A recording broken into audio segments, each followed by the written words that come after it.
guys, welcome back to my channel, TheGamingRedCat. So for today, I'm gonna be showing you a Roomba that I made. I didn't put any details because it's really small, so there's not much you can really put here. Anyway, let's try it out. So when I launch it, it just randomly moves around, just like a normal Roomba would. Although it doesn't really bump into the walls properly, it still works.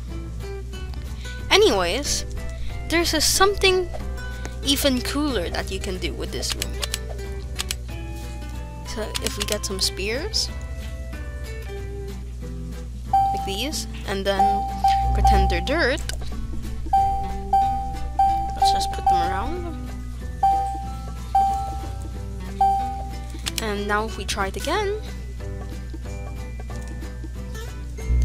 then you'll notice something happens.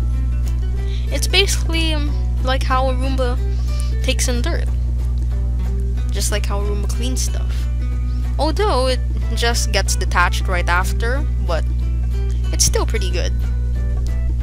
Anyways, if you want to know how to make this, then just comment down below and I'll try making a tutorial. Anyways, that's all for today and goodbye.